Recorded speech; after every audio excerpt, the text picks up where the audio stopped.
If you've played your Minecraft world for any amount of time, then you've likely come across chunk errors. These may be caused by version updates, or if you're like me, converting your Minecraft world from Bedrock to Java. Whatever caused it, chunk errors can make for interesting projects that force you to think outside of the box. Since we're discussing chunk errors, let's get it out of the way. The easiest way to fix them, especially if they're chunk errored structures, is to just delete those chunks in an external tool and let the game regenerate using Biome Blend. Except that won't always work, especially if the terrain varies greatly from those chunks. Instead, fixing chunk errors is a chance to have a challenging project that isn't tied to anything specific that you've done before or potentially even have considered doing. Let's talk about maybe the village that I worked on recently. You might remember Sharam and how it was a floating village. I considered destroying that floating village or potentially moving it elsewhere because it didn't fit in with the vibe that I was going for. And also, it just seemed like it would be a really difficult project to do otherwise. But instead, after watching Sugar Conroy play Earthbound, I considered using the pink cloud idea to make the village just floating in the air, and it's perfectly fine. So, potentially, if you're encountering these chunk error structures, you might have an opportunity to do something unique that you may not have done anywhere else in your world or have previously considered. And actually, speaking of villages, they're probably the most common structure that I've fixed from a chunk errored state. I think repairing houses is, I mean, it's basically just looking at the wiki if you want wiki. I don't know why I butchered that. And, well, repairing houses isn't even that hard, actually, but you could also just choose if those structures are really destroyed, in the case that I chose to do for one of my villages, Dragonvale. It was actually a really destroyed plains village that I augmented into a savannah village. I don't know why it generated as a plains village. It's like barely clipping a plains, if anything, but I digress. If you're fixing villages, you can build something unique, or you can just repair those structures. But I guess regardless if it's villages or other structures, don't feel bad if you can't repair all of them. I mean, there are some structures that will just be too much effort for really little reward. Like, for example, I have a bunch of puzzle pieced ocean monuments that are horribly chunk errored, but for the most part, that doesn't really matter because I don't use those kind of structures in my Minecraft world's lore. And if you do, I think ocean monuments, more so than villages, are probably easier to regenerate using external tools.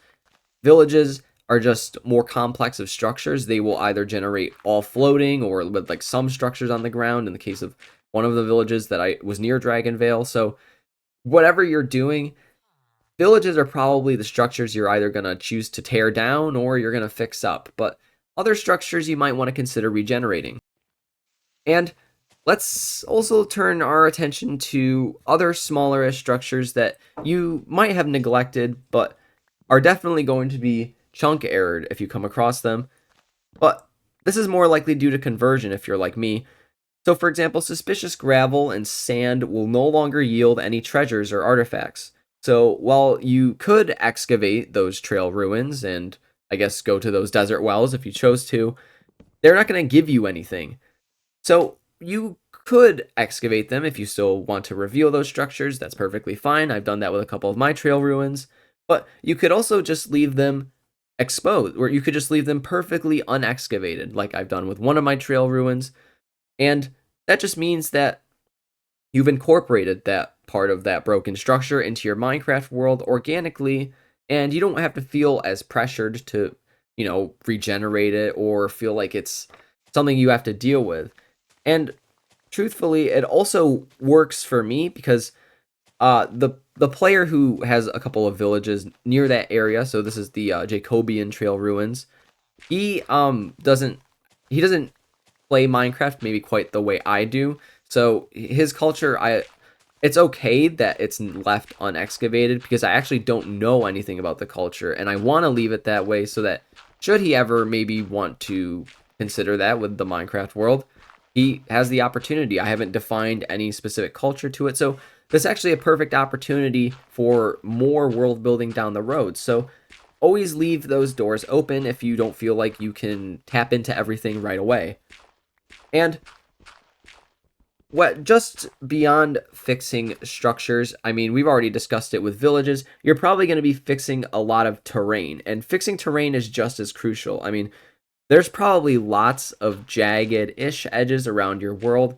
Although I think the most common thing that you might see in your Minecraft world that I don't know if is actually caused by normal chunk errors or just normal world generation is you always see those trees that have like clipped leaves on the edge of chunks. I don't know what causes that, but I recommend you don't fix those because you will find a lot of those and it's gonna take you a lot of time. But maybe that's the kind of project you're looking for, but maybe not those. When you're fixing terrain, some are easier to fix than others. So, for example, Old Inlet is probably one of the I was gonna say older-ish villages that I built, which would be kind of funny because it's Old Inlet, but it's a more recent village that I built actually, and it was it was built before I converted the world, so and before a bunch of updates that I think changed how ice frozen oceans generate ice in them. So basically that whole area, that whole Adirondack ice field in my Minecraft world is just a puzzle like appearance. Like it's literally just puzzle pieces, perfectly squared ice chunks. Like it doesn't look good, but I mean realistically if I were to fix that, I would either require me to forcibly regenerate that whole portion of the world, which is not something I'm looking forward to doing, and otherwise potentially just fixing it myself, which I don't think is ultimately worth it. Like it would be better to just dig up all the ice and make it look nicer instead of just fixing it by adding more. But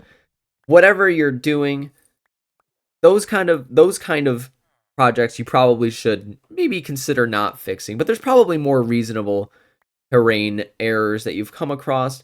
I think for me the more realistic one was of course one of the villages we came across, and that being Riverview was the name of the village. And that village in specific, it didn't really have that major of terrain issues. For the most part, it was just specific chunks that were, a little bit lifted up. So if you have a lot of dirt from other projects, potentially this is a place where you can export your resources. And that's maybe a point I don't think I've brought up in previous videos that I've made. But I do think one of my favorite things to do in my Minecraft world is I don't like to have an excess of resources. So like what I mean by that is you're probably going to have a ton of cobblestone, a ton of deep slate, a ton of, and maybe not so much wood. I feel like that's the resource I can always get more of.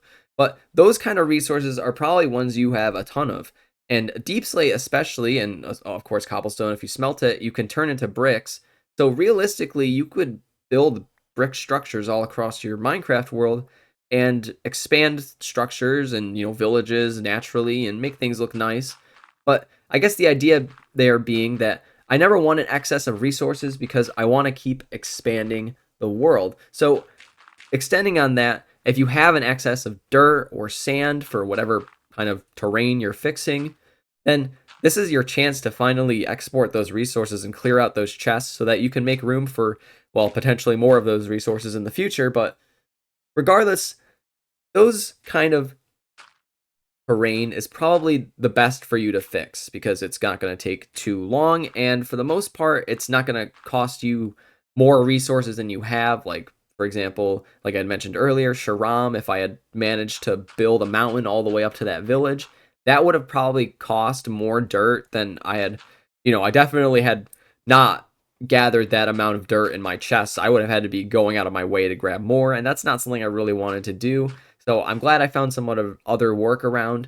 But I guess the idea being that if you find yourself working on, these kind of terrain issues, these village issues, like so for example, in the background here, we're working on Boca Raton, which is a village that also has some semi-chunk errored state with especially both the terrain and the village. But that's okay because I think it's actually still a pretty workable design.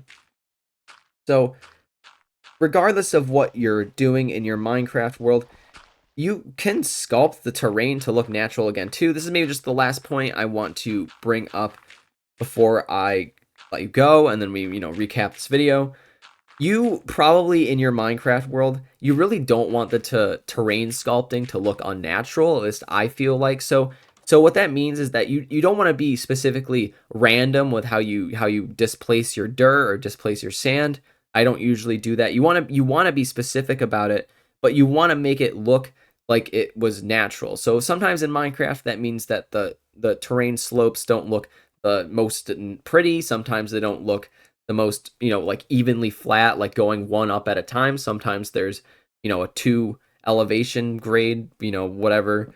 But so making your Minecraft world, if you make that terrain look natural, basically it's like you didn't actually touch the terrain, and that's what I'm always going for because I want the world to look like it was well established before I came to the world. So recapping on what we've discussed, there's probably a good amount of chunk arid structures around your Minecraft world, and whether you're considering fixing them up or tearing them down, there are probably a lot of good ways that you can incorporate them into your Minecraft world. Either you're looking for new projects, or, for example, you have maybe trail ruins that are not functional that you just want to incorporate a little bit and not actually have to excavate. So maybe a win-win.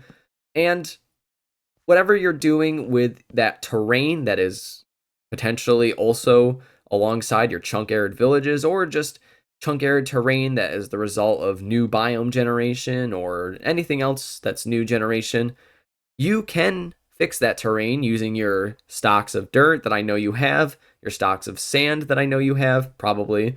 And using those resources, you can make your Minecraft world, you can fix up those chunk errors, and the real point that I wanted to come to was that if you have chunk errors across your Minecraft world, you can actually feel pretty good about them because they are more unique in your Minecraft world than even just your seed. So if you have chunk errored structures or chunk errors that are the result of version changes or conversion, there's a really good chance that not only is your seed unique, but if someone else has that seed, no worries, because your chunk errors are definitely unique to your Minecraft world. So fixing them up and incorporating them as a part of your world just means reminding yourself that your Minecraft world is yours and is unique.